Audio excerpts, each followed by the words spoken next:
Pour Culture pour tous, il y avait une notion importante pour eux les arts sont un transformateur, ont un pouvoir transformateur sur nous, sur les gens. Et donc, vous êtes intéressé à savoir de vos expériences personnelles. Avez-vous des exemples du pouvoir transformateur de la culture, soit dans votre propre vie ou chez les gens qui vous côtoient? Je vais commencer avec quelque chose de très simple, là, c'est-à-dire un projet que j'ai fait pour de la réinsertion sociale de jeunes de 18-25 ans qui n'étaient plus à l'école, qui n'étaient pas au travail, qui étaient dans une espèce de flou. Et là, moi, j'ai fait un projet de vidéo avec eux. Ils ont fait de la création, ils ont fait de l'analyse, ils ont fait du visionnement, ils ont fait des rencontres. Et c'est une expérience. Souvent, je trouve que l'expérience artistique, c'est peut-être, puis là, on parlait d'économie puis de culture qui s'entrechoquaient. Je trouve que l'esprit d'entrepreneuriat et la création artistique, il y a quelque chose qui se ressemble. C'est une espèce de passage à l'action. C'est une espèce de mise en acte d'une action. Et dans le cas de ces jeunes-là, ça les a aidés beaucoup, pas nécessairement pour devenir des cinéastes, mais simplement pour s'incarner dans le monde et faire comme, voilà, je m'affirme, je suis, et j'ai un retour nécessairement quand je fais ce pas-là, et qui me rend compte que oui, j'existe et que je suis pas un moins que rien, je suis capable de proposer quelque chose, d'être entendu, d'être répondu, et souvent ça donne l'impulsion nécessaire pour faire quelque chose. Donc on parlait de potentiel, dans la question, c'est quoi? Pouvoir transformateur. Pouvoir transformateur. Donc, tout à fait. Je pense que c'est pas seulement, là, je parlais de création, c'est aussi un contact. À un moment donné, une discussion avec un réalisateur pour pouvoir permettre à un jeune de rencontrer quelqu'un qui peut paraître inaccessible parce qu'il le voit à la télévision, quelque chose comme ça. Mais tout d'un coup, il y a une discussion. Boucard était venu rencontrer les jeunes à un moment donné. Puis, c'est juste une espèce d'échange qui permet tout d'un coup d'avoir confiance ou de sentir une proximité, de sentir qu'on est un peu tous liés. Développement de la créativité, parce que quand on dit que je trouve ça intéressant le lien entre l'entrepreneurship, mettons, et la créativité. Il ne peut pas avoir d'entrepreneurship s'il n'y a pas de créativité. C'est un moteur, tu as besoin d'une pulsion et d'un élan pour créer, et tu as besoin de cette pulsion-là pour créer n'importe quoi, que ce soit une œuvre ou une entreprise ou quoi que ce soit. Donc, juste donner aux jeunes cette possibilité de pouvoir-là, je dirais, d'empowerment, que la création donne, mais c'est le donner pour n'importe quoi d'autre après. Et ça, c'est vraiment un pouvoir de transformation qui est évident.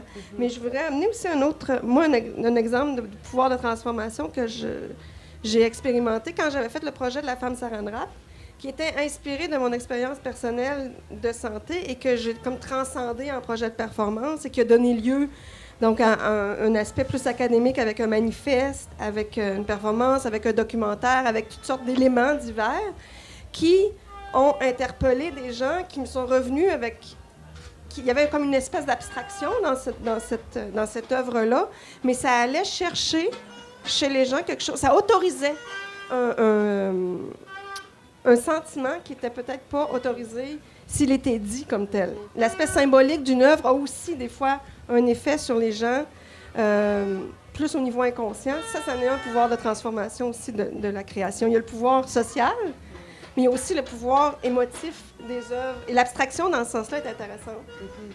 Il y avait un autre exemple aussi que je trouvais. Moi, j'avais fait un ciné-club. Je restais dans un petit village à Sainte-Françoise avant. Et on faisait un ciné-club dans la salle des loisirs. Et on le faisait à peu près en tous les mois et demi.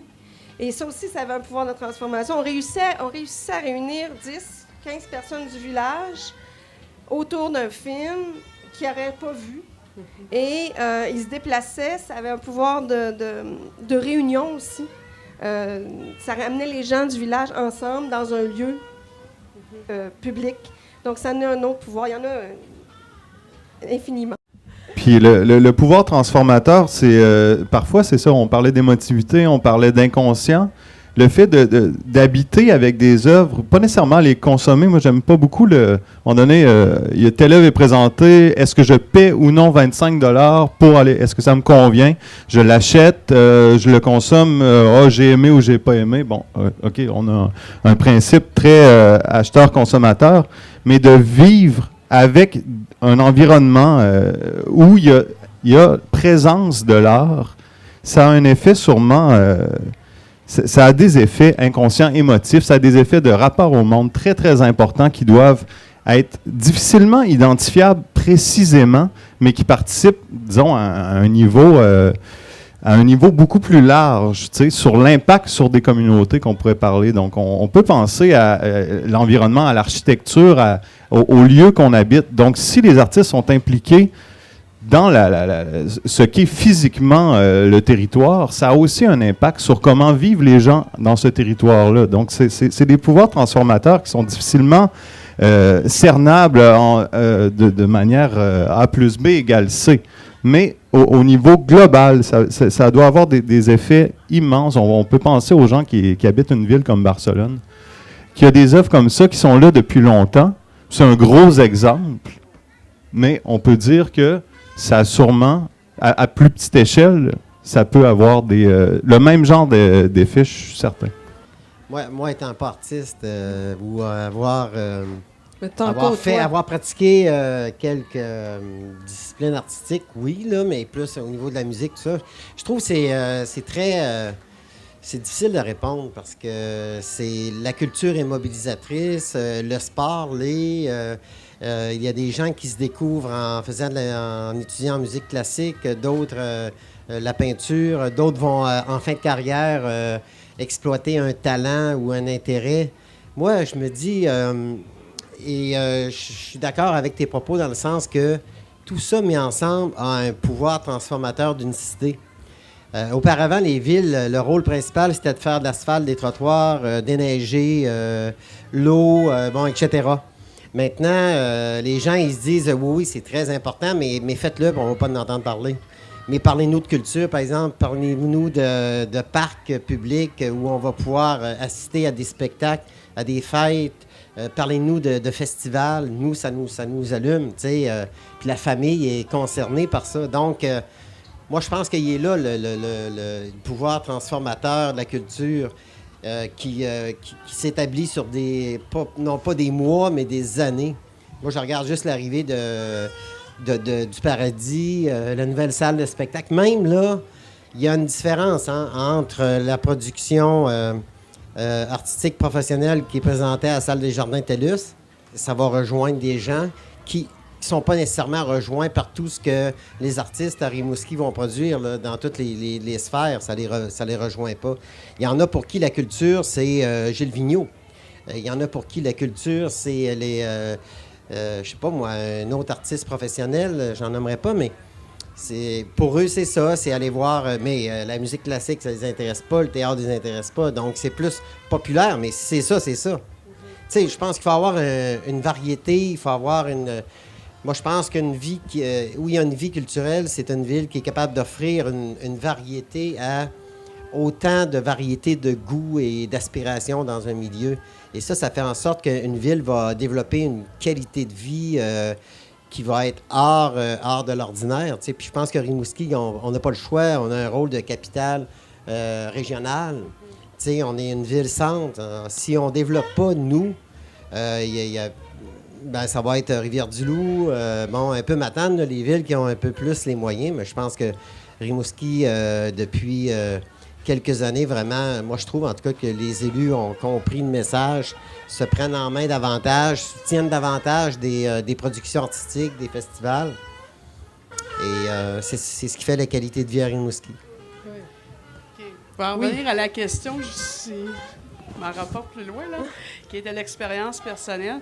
Moi, je suis d'accord avec Guy. Je dirais que phénomène de société, il y a 30 ans, on ne s'attendait pas qu'une ville nous fournirait un centre culturel. Et pour avoir habité Montréal longtemps, chaque quartier a sa maison de la culture. Okay? Donc, c'est un must. On s'attend à ça, que la ville ou l'environnement ou le gouvernement ou que ce soit l'institution, que ça va exister, que ça va être présent. Donc, ça a transformé notre société québécoise. Là. Il faut voir aussi, pas juste le travail qu'il y a à faire, mais le travail qui a été fait et qui continue à se faire dans l'espace public.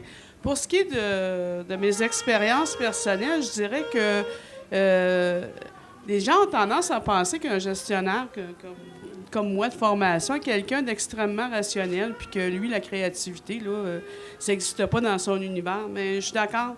Pour partir une entreprise, il faut être extrêmement créatif. Et comme je vis avec quelqu'un qui est un artiste, donc je vois le processus de création de très près et j'en vois toutes les douleurs d'accouchement. C'est pénible des fois. Et je peux dire que dans le monde des affaires, c'est exactement la même chose. Puis il y a une grande communauté, mais les gens ne la voient pas nécessairement. Et que pour personnellement avoir fait bénéficier les groupes de travail de la présence de création artistique dans le monde des affaires, que tu mets toutes tes chemises blanches à cravate vis-à-vis quelqu'un qui va expliquer c'est quoi son processus de création, puis ils sont là.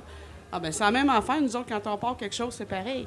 Mais c'est là que ça transforme, c'est là que ça apprend aux deux côtés qu'on peut vivre un à côté de l'autre et avec l'autre, et que ça va avoir un impact sur notre quotidien. Alors oui, je pense que les gens qui travaillent, Guy, tu dois côtoyer des artistes des fois dans ton univers, là, ça change beaucoup l'ambiance et ça nous enrichit. Une chose qui serait bien de faire pour améliorer l'intégration de la culture dans les villes ou c'est de mieux faire connaître les processus, justement, que traversent les artistes pour réaliser une œuvre. Si on informait mieux, par exemple, les élus de tout ce que représente le processus d'une œuvre, s'ils savaient mieux ça, ils pourraient mieux comprendre la valeur du travail de l'artiste. Que l'artiste n'est pas une personne frivole et légère et qui n'a pas de souci d'échéancier de travail et qui n'a pas de souci financier. Pour réaliser un projet, c'est vraiment un défi à tous les instants. Donc, souvent, les élus pensent que les artistes ne savent pas compter, ne savent pas gérer. On a quelque chose quand même à faire pour faire comprendre ça aux gens. Puis peut-être qu'une manière de faire ça, c'est de faire vivre le processus artistique en dehors, parfois, des ateliers d'artistes. Et ça, souvent, moi, la formule des ateliers, je trouve ça très, très pertinent pour faire vivre et comprendre par le fait même le processus artistique, le processus de création. Puis souvent, quand ça se fait en public, en plus, c'est quelque chose auquel peut-être qu'on n'est pas prêt à participer en tant que participant à l'atelier, mais on peut le voir se dérouler un peu sous nos yeux et ça nous laisse un peu vivre, comprendre le processus artistique. Est-ce que tu penses, entre autres, comme au Symposium à Baie-Saint-Paul, ou des événements qui sont publics, où on voit les gens à l'œuvre? C'est ça, oui? Moi, j'étais beaucoup à Montréal les derniers temps, fait que mes références sont beaucoup là, mais je crois pas que ça soit spécifique à Montréal. Je crois que tu adaptes à l'échelle et à ton contexte, mais que les principes sont un peu les mêmes. Je trouve pas que la difficulté, c'est de générer le trafic autour de ça, par exemple. Moi, je trouve que c'est ça la principe. Parce que si tu vas au Symposium de Baie-Saint-Paul, il faut vraiment... Bon, c'est sûr que c'est un happening de Baie-Saint-Paul, mais ça a son public, là.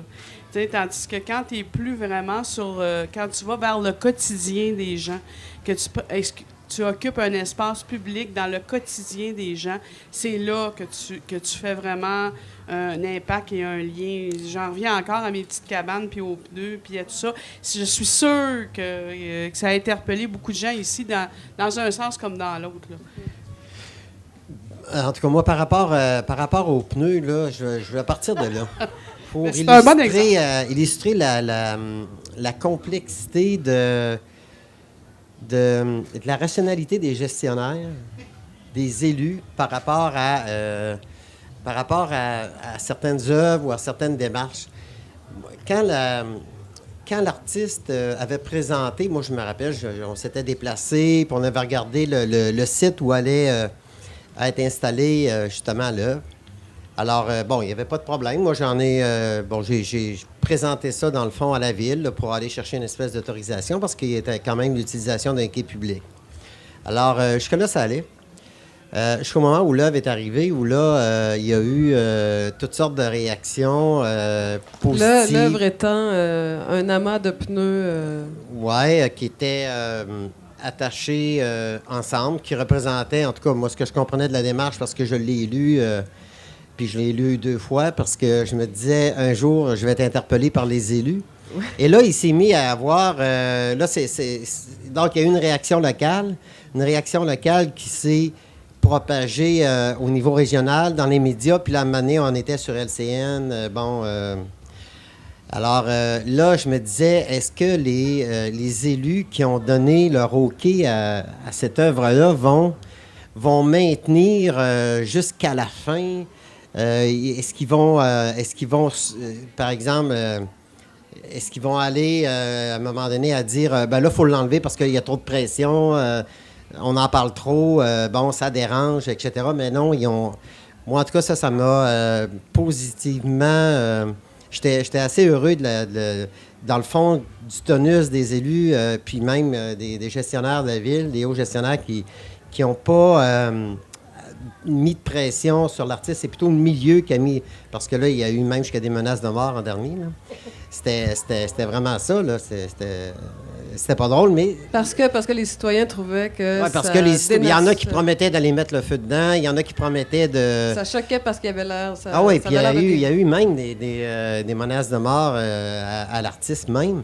Alors, c'est elle qui, à un moment donné, a décidé que là, wow, c'était assez. Là, l'impact était suffisamment grand que ça nécessitait que cette œuvre-là soit enlevée. Mais moi, c'est... on voit toujours des gestionnaires, là, les élus, par exemple. Les élus ont une multitude de dossiers sur la table, n'ont pas le temps.